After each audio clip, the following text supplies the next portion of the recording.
شغلی که مربوط به صنف بهداشتی مملکت بودن را از دادن مالیات موافقه که اینجا نوشته و در میشنامه سلمانی و سلیمانی دلال خانوار تمام اینا نوشته شده که از دادن مالیات معاف میشن.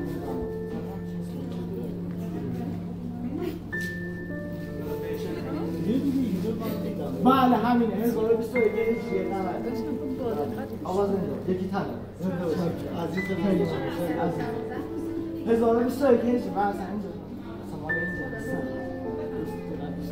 هر جا گیر کرده من کنم اشته من 1021 هجریه 90 که قبل هم گفتیم یه حروف امجدی هم که هستی مصرع آخر شعری که روی در هست به این سال اشاره شد. حالا ما وارد میشیم و بریم یه بلد پیدا کردیم چقدر بلد باشه خدا بده خوب نخونده دیگه درس رو خوب نخونده جای امتحان دادن ببینیم چی پس میده ما همینش هم بلد نبودیم ماشاءالله خوب توضیح میده. خب واقعا بخاطر همه صدام بالا نمیاد بخاطر نظر. خب ما اینجا یک سبک معماری خاص رو داریم، یک شاهکار معماری میتونیم به قول گفتنی بهش بگیم، یک سبک معماری به نام خط آسمان. کسی میدونه چیه؟ ساعت باشه نه اونم میرسه چیز دیگه خط آسمان. ما اگر که سرمون رو بیاریم بالا و 360 درجه بچرخونیم به غیر از خود بنا و سازهای بنا و آسمان چیز دیگه رو نمیبینیم. یعنی ما هیچ بنای خارجی رو نمیبینیم، فقط آسمان و خود بنای اصلی. هر نقطه یا هر جا خب هر جا از همین دیگه میتونی نبوده کاملا خودش یک چیز خیلی خاص به نوبه حالا هر چی چرخیدم همونی که دیدم قبلا دیدم.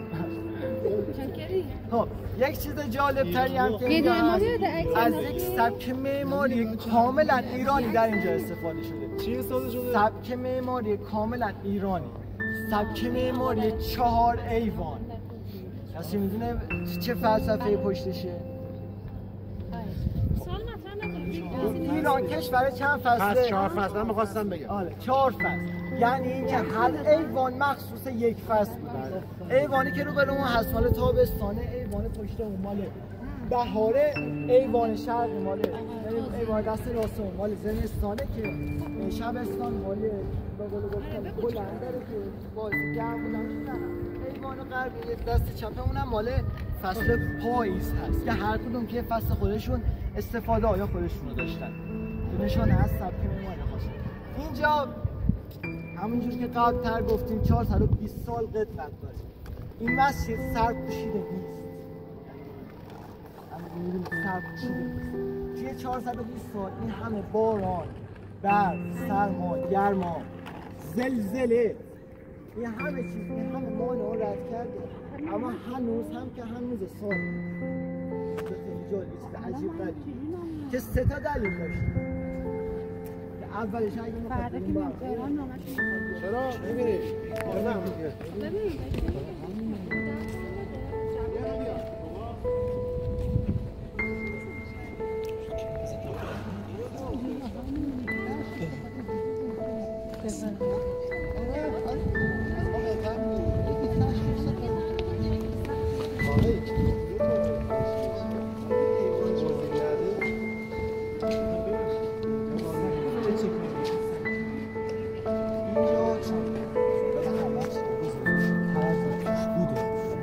اینجا نشیمنگاه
قول گفتن ازش آبان روشن میشه.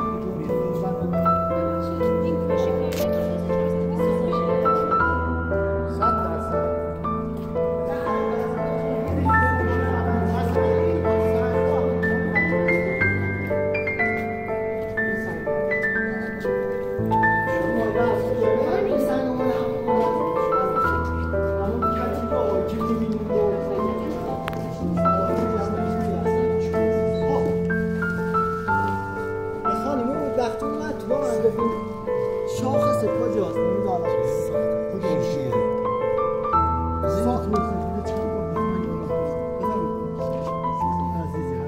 همه جمع شد. اجازه اینجا بشه. بله.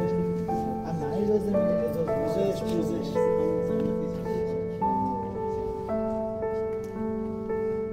دقت کنید 20 سایه. یعنی الان ظهر شرقی. شیخ بهایی 3 سال هر روز می اومده و مختصات می گرفته این قسمت و حالا شاخصش رو می گرفته و مختصات می گرفته تا اینکه این سنگ رو به این سنگ و به این حالا شکل برش میده و اینجا میذاره.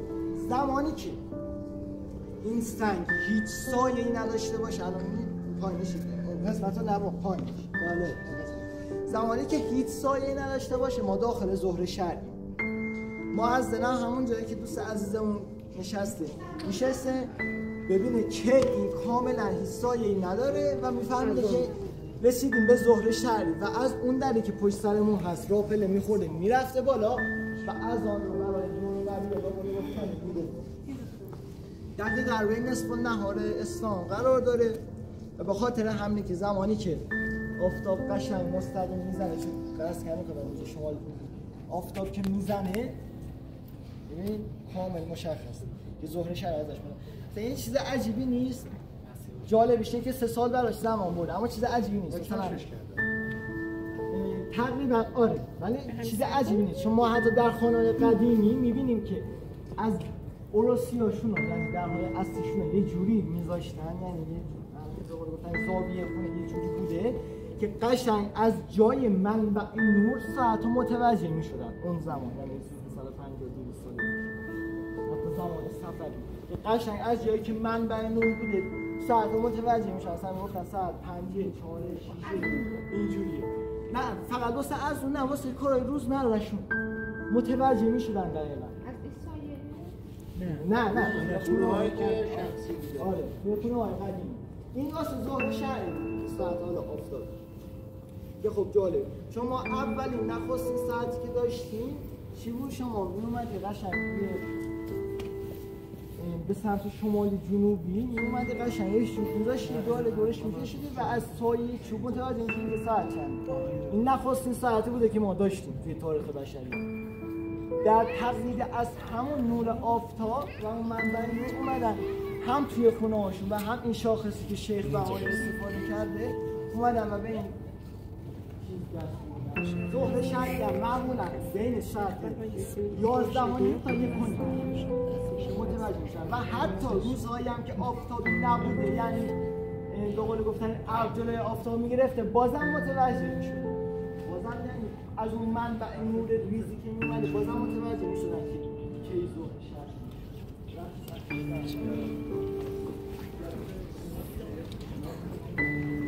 بیا جانا خانم بیا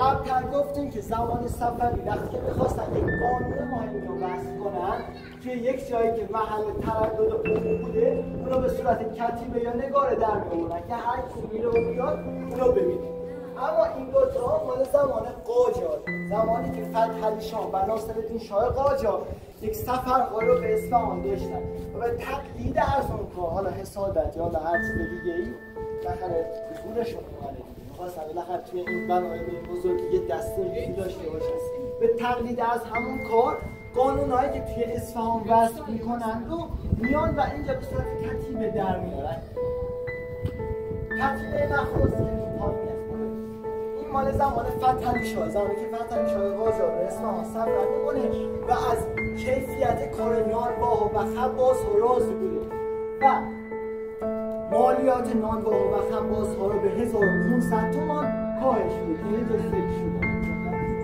1500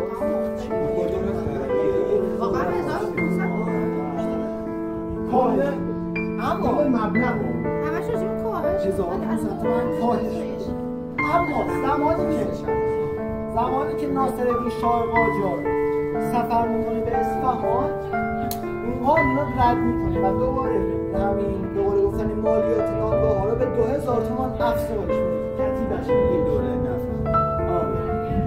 زمان ناصرالدین شاه که اینجا میگه خباز و علیاه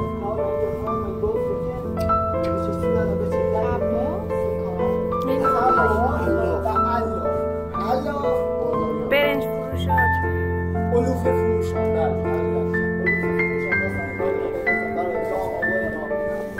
خبازی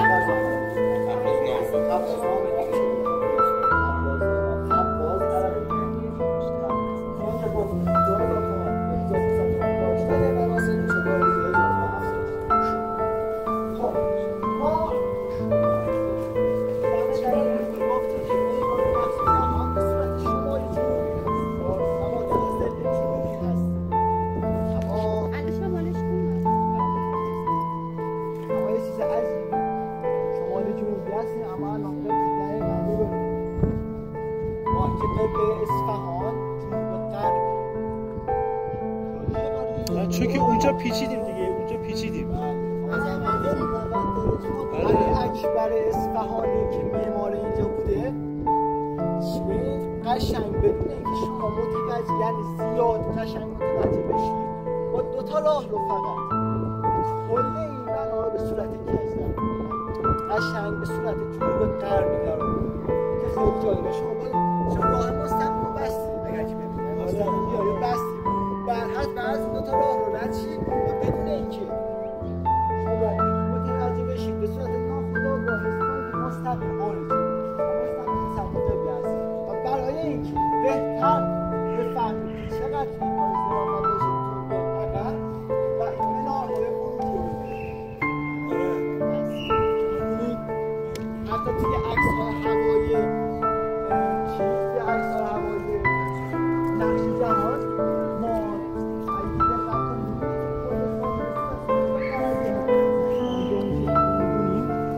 نیست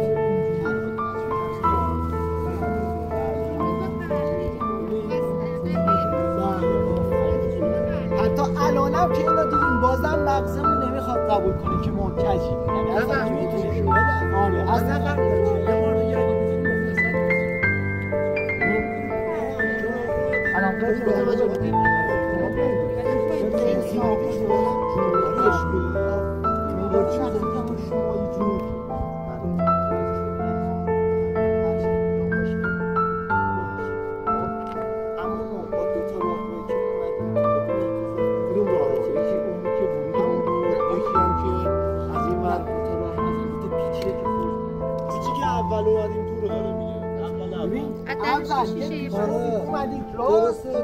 دوباره یه پیش خورد اومدی چپ اومدی توی اینجا میشه 2 تا راه رو دیگه 2 تا پیش خورد درسته چون راه اصلی رو بسته شما اومدی و بدون اینکه متوجه بشی رو به قبل شدی و الانم با اینکه میدونید همچین اتفاقی افتاده هنوز فکر میکنید که ما تا اون منو نگاه نکنیم هنوز فکر کنید که همه مستقیم بریم به قول گفتن تلازیم با چی؟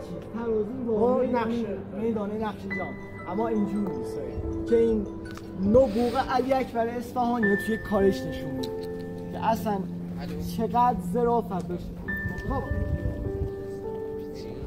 بزرگترین زلزله‌ای که توی اصفهان رخ میده در این چندین قرن زلزله محمد شاه قاجار پیش میاد.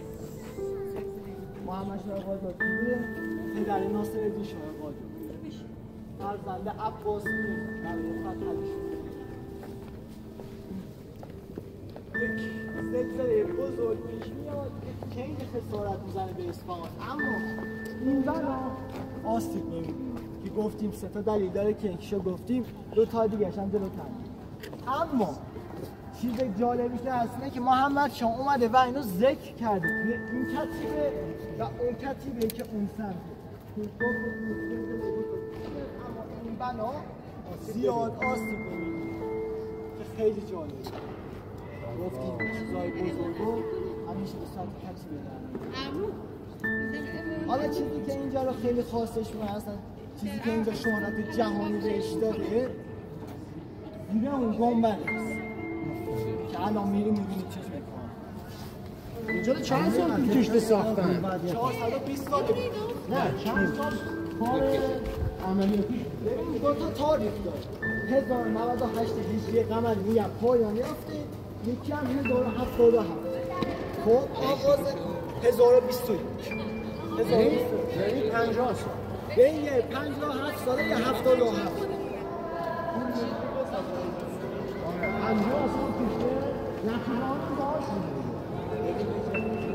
از انشاء. خب این آن خدا خب چیزی که اینجا رو خیلی خاصش کرده و شهرت جهانی بهش داده همین جایی هم انعکاس صدا. دلیل اصلی انعکاس صدا اینجا که به این گوش نوازه و به این جذابه و پشت سر هم هست ارتفاعش که خیلی جالبه 34 متر، یعنی دقیقاً 1/10 سرعت انعکاس صدا و انعکاس صدا و به همین خاطره که صداش به این گوش نوازه. اون مسئول شیخ لطف‌الله هم گنبدش از یه کوتاه‌تره، صدا توش میپیچه اما گوشو اذیت می‌کنه. آره انگار هرج و مرجی هستم متوجه نمیشه. یا مثلا یه گنبد توی اردبیل اگه اشتباه نکنم نه نمیدونم اسمش چیه، گنبد بلندترین گنبد ایرانه و اونجا بله گنبد خداوندی که چیزه بلندترین گنبد ایرانه، اما اونجا صدا با فاصله پخش میشه، اما اینجا به صورت قشنگ پشت سر هم انجام میشه. حالا خیلی هم میان اینجا رو میخوان تستش کنن و پا میکنن. این کار اشتباهه، چون پا که میکنیم به خاطر لرزشی که پیش میاد و صدایی که پخش میشه به این بافت اینجا آسیب میزنه و به مرور زمان به تعداد زیاد که پیش بیاد باعث ریختن این کاشیان میشه و یه آسیبیه به آثار تاریخی و فرهنگ غنی کشور ما و همین شهرستان اصفهان. برای این کار بهترین چیزی که میتونیم استفاده کنیم یک اسکناس تا نخوره. حالا این اسکناس من ازش استفاده کردم، امیدوارم که اصلا داره یکی زحمت میشه که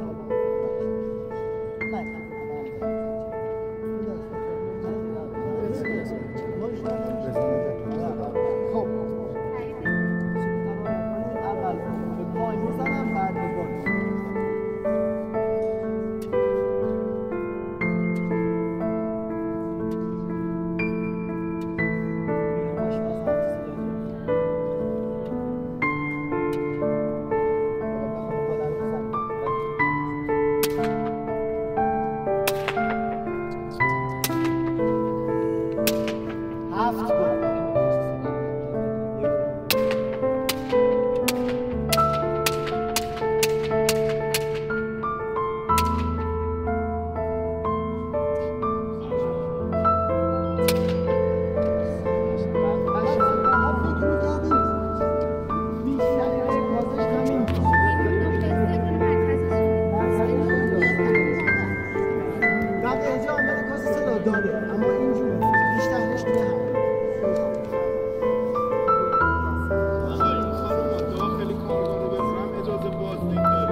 ساخته اینجا معماری سردر قیصریه، سردر بازار قیصریه، کاخ آلیاقاپو همچنین این نقش اولیه‌اش و همچنین بنای نخستین چلسوتون را ایشون و خیلی مهمه شهر زمان ایشون به ساخته اینجا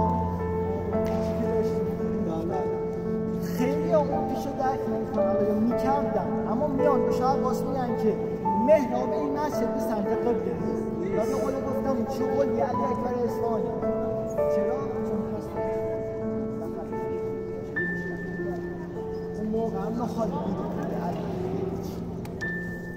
و میرن چه قولیشون کنن. اما شاه عباس چون که خیلی به علی اکبر اصفهانی اعتماد داشته و علی اکبر اصفهانی که خود وجود ماجه همه کسانی که میگفتن همه این محراب به سمت قبله این مسجد جمع میشن و علی اکبر اصفهانی با یک تیشه و یک نرد وارد مسجد میشه و میره و همین میذاره همین نرد و میذاره توی محراب میره بالا و اون قسمت شروع میکنه به تخریب کردن و خراب کردن و قول گفتن یک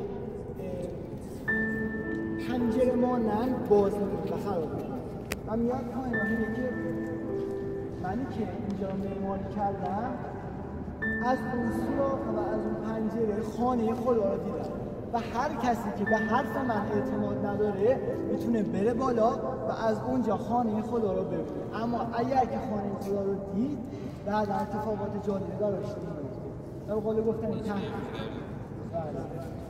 خانه خدا رو که غیر ممکنه از اونجا بکنه 3-4 هزار کیلومتر اون فاصله داره کرد.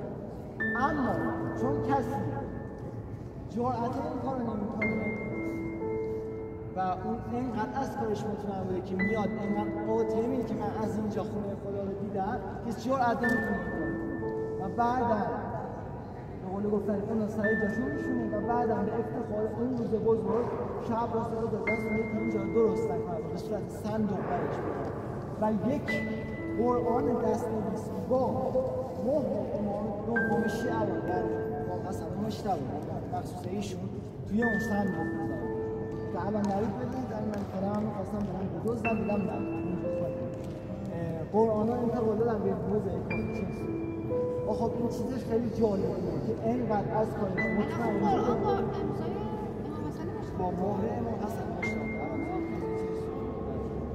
بعد از نبرد صوباتی یا غنامی که شما بسید خودش به اسلام من برای اینجا یک سنگ معنایی یک تیکه است که به این صورت برش دوان وقتفه نداره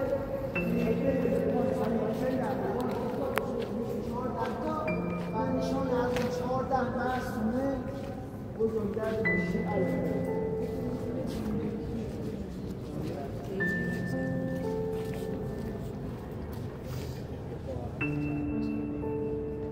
خب خدمتتون گفتیم که 3 تا دلیل وجود داشته که این بنا با اینکه 420 سال قدمت داره تا الان سالمه و حتی از اون سلسله بزرگ زمانه محمد شاه قاجار که اونقدر به اصفهان و سازاش خسارت میزنه جون سالم به در میاره و آسیب. اون 2 تا سازه دیگه آلیاقاپو و مسجد شیخ لطف‌الله خراب میشن تو نه همون معماری که به کار رفته به قول گفتن این سازه‌هایی که زمان خود قاجار ساخته شدن تخریب میشن و که خیلی اصلا یک خرج عجیب و غریبی بوده دست محمد باشه. دلیلش توی این ستون هست که از زمانم خیلی دنبالش بود.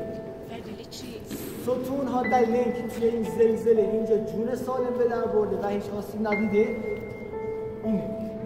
ستون ها به صورت چند که هست و به این تیکای سرب ریخته شده که باعث شه زمانی که زمین میلرزه و زمین لرزه میشه ستون یهو نشکنه و این سرب هم چسبندگی بالایی داره و هم انسجام داره و باعث میشه که همین که زمین میلرزه سازه هم به دنبالش و ستون ها هم به دنبالش بلرزن که باعث شده که توی اون زلزله و حالا زلزله‌ای که قبلش اتفاق افتاده اینجا تخریب نشه و سالم بشه و توی تمامی ستون ها به کار رفته. حالا اون اومده بیرون زده بیرون اما مثلا توی ستون پشت سر نگاه کنید مشخصه خطایی که پیدشه که روشون یک از کشتر تمام مشخص نباشه این ستون تمام ستون ایران های بسیار باعث شده که آسیب جدی رو نبینن و این بنا چسب نشه اصلا مغز علی اکبر اصفهانی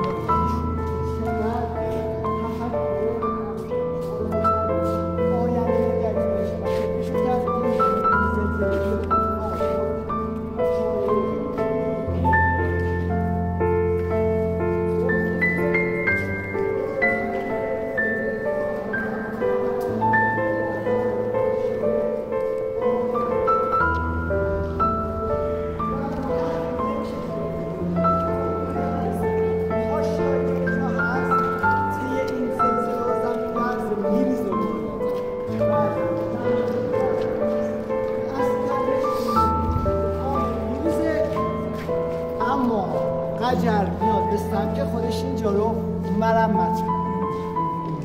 توی کل کاشی‌های مسجد همین دور رو براتون نگاه کنید. پس زمینه کاشی‌ها چه رنگیه؟ آبی. اما پس زمینه کاشی‌ها زرد شده که یک سبک کاشی‌کاری کاملا قجری و این دلیل دومش این بوده که تنها کاشی‌کاری که توی مسجد درش از نماد حیوانات استفاده شده همین بقیه‌اش چون در سبک کاشی‌کاری صفوی و معماری صفوی ما فقط توی کاخ‌ها نقش نگار حیوانات رو داشتیم توی مسجد فقط نقش و نماد گیاهان که نشانه از بزرگی طبیعت و فلسفه باشه قاجار میاد و طبق معمول همیشه میخواسته یک دستی توی این بنای بزرگ داشته باشه میاد و به سبک خودش اینجا مرمت که خیلی تغییر تو این زمینه ما از بالا اگر که نگاه کنیم بیایم با 7 تا سرو یکی دو تا کنار 7 تا سرو یک نماد اصیل پارسی و ایرانی بوده که حتی نماد بت جقه از سرو گرفته شده سرویی که سرش کج شده که نماد کاملا پارسی و این 7 تا سرو نشان از 7 جایگاهی داره که انسان پس از مرگ میتونه بهش نخستین جایگاه و بالاترین جایگاه در کنار دو طاووس که نشانه دو نگهبان بهشتی هستند دوباره جایگاه بعدی بالاتر از حیوانات هست اگه نگاه کنید بالاتر از چهارپایان هست ببینید نمیشه که دو تا سر پایینی همراه با 4 پایان هست یعنی بعد از من 4 پا میشه حیوان میشه و پایین ترین جایگاه هم و سر هم نشانه از پایین ترین جایگاه انسان پس از مرگ حتی پایین تر از 4 پایان پایین زیر 4 هر چیزی که بهش گناه رو اونو برداشت هرچه گناه‌های بیشتر و کارهای بد بیشتر پایین‌تر و هر چقدر انسان خوب بودن بالاتر اینا رو شنا افتاده کاشیاش اینا رو کاری از کاشیاش میشنم و این کاملا قجریه 2 تا اردن بعد 2 تا حالا مثلا پرنده بوده بعد 2 تا ببره الان این کاشیش برای اون موقع است یا همش دوباره نه این مال قاجاره بقیه‌اش مال صفویه نه این 3-4 تا که پررنگی اینا رو دوباره مرمت کردن می‌ذاشتن از اینا یه تاریخی هم اینجا داره حالا من نمی‌تونم پیدا کنم تاریخش شد بالاخره که من شغلی که می‌خواستم اینجا منم شد اینجا بود 150 سال پیش بوده اسم این چیزه؟ مسجد صفحه که 420 سال پیش این مسجد شو این بود قاجار چه سالی بوده؟ بیرون بسیم میاد محمد خان قاجار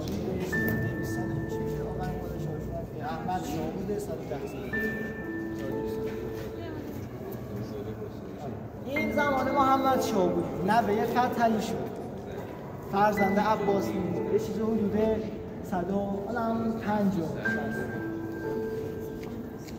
نه تاریخ نزده، تاریخ کجا نوشته شده؟ توی کتیبان یه توضیح میده باید بگیم.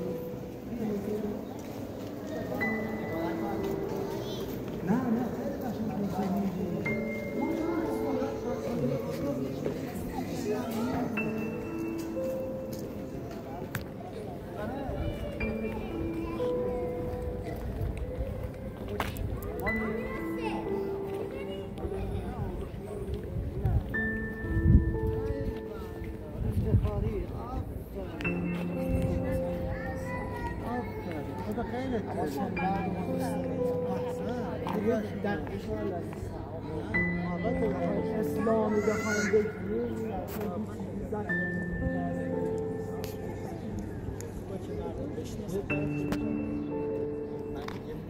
تا دلیل از 3 دلیل گفت. مانع سومی که میتونسته باعث نابودی اینجا بشه چی بوده؟ فرو نشسته زن. چرا؟ چون اینجا تماما قبل از اینکه نقشه جهان بیاد زمین های باغی بوده و توشون کشت و کار و زمین های دستی بوده به قول گفتن و هر آن امکان فرو نشست داشته. زمانی که علی اکبر اصفهانی بنا رو میسازه گنبده بنا رو درست نمیکنه و از حالا این لبه حیوان مرکزی یک زنجیر میندازه و قشنگ ترازه با زمین میذاره و بنا رو مدت 5 تا 7 سال ول میکنه و میره و حالا به قول گفتن فرار میکنه یا حالا میره.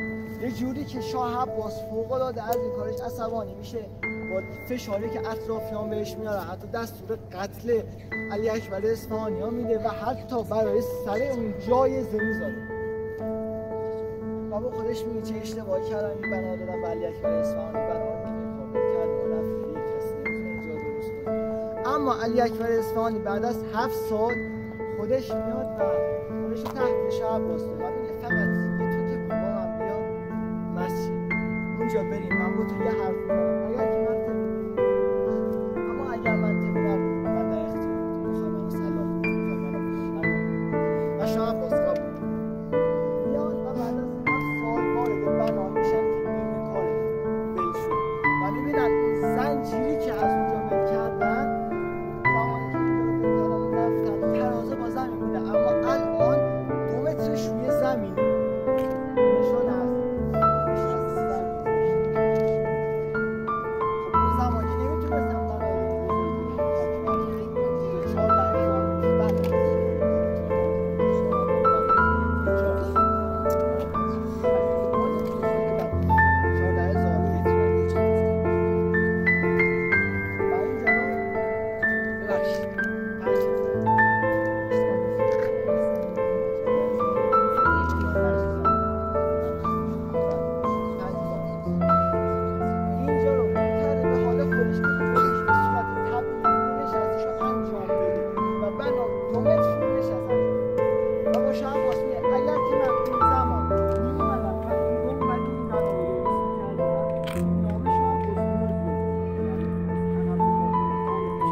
اولین بار شاید میتونی بگیم در تاریخ صفویه در یک بنای صفوی نام مهندس در کنار نام شاه توی ورودیه یک کتیبه ورودیه مسجد میاد که نام شاه عباس بزرگ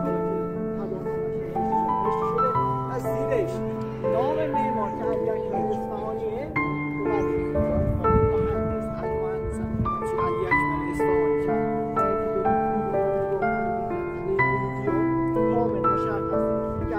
پادشاه عباس توضیح داره که من تمام پول ساخته و هزینه ساختنش رو از خودم دادم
گنبد بیرونی 48 متر ارتفاع داره. بله 14 متر بیشتره. از 48 متر ارتفاع داره. و الان خب ما گفتیم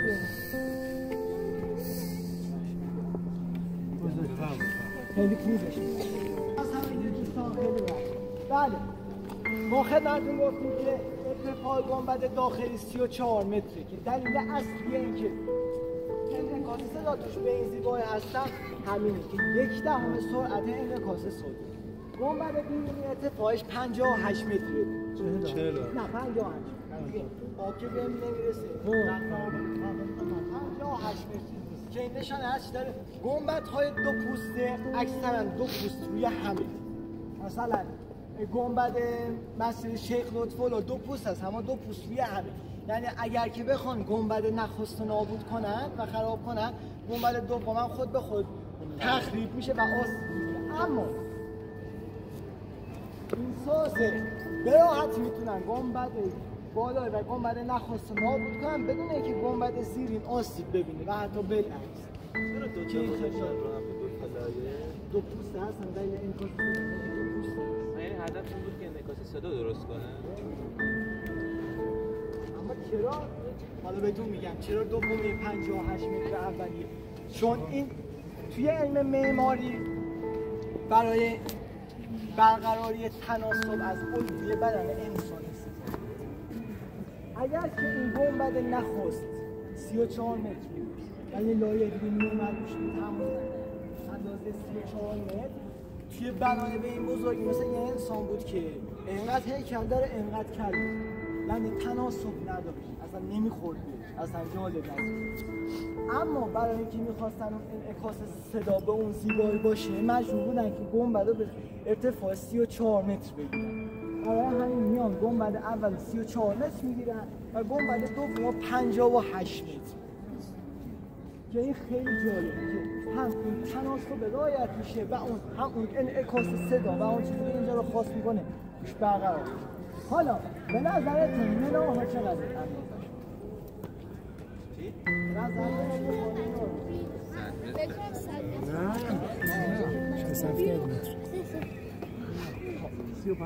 پنجاهش و 34 رو جمع کرده ارتفاع مناره کرده. چیز جالبی که بعد بهتون بگیم که منار 12 متر از خود گنبد کوتاه تره. 12 متر کوتاه تره. چرا؟ چون ما نزدیک کرده هستیم بگیم که منار از گنبد است بلند تره. اما اگر که توی عکس‌های هوایی یا از فاصله دور الان چون نزدیک مشخص نیست از فاصله دور نگاه کنیم متوجه میشیم که منار از گنبد کوتاه تره که بازم اون نبوغ معماری اگر که معمار اصلی اینجا اگر اصفهانی بعد در بخش‌های خیلی ریزی هم فریدون ناینی خوشحال میشیم که حالا برای اینکه اونا رو خاص بدانیم و یه احترامی بهشون گذاشته باشیم یه تشکیل باشیم که همچین چیزی برامون عبرته.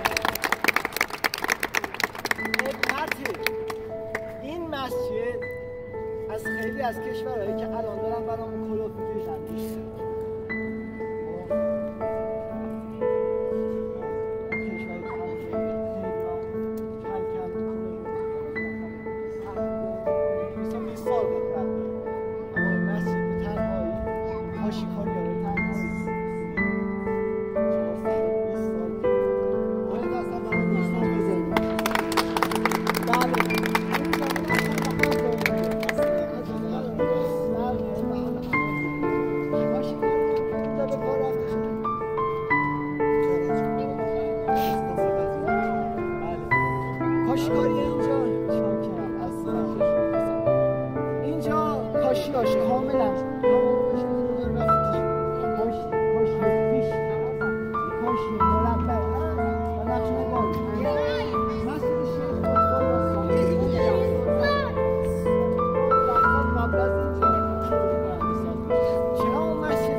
شاید هستم نبود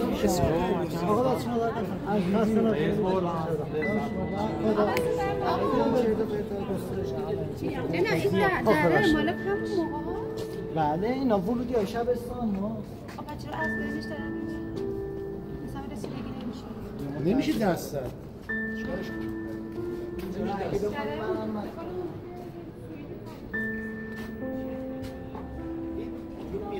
صدا کنه دوباره زدن؟ نه ما همون زدن اسکولش کرد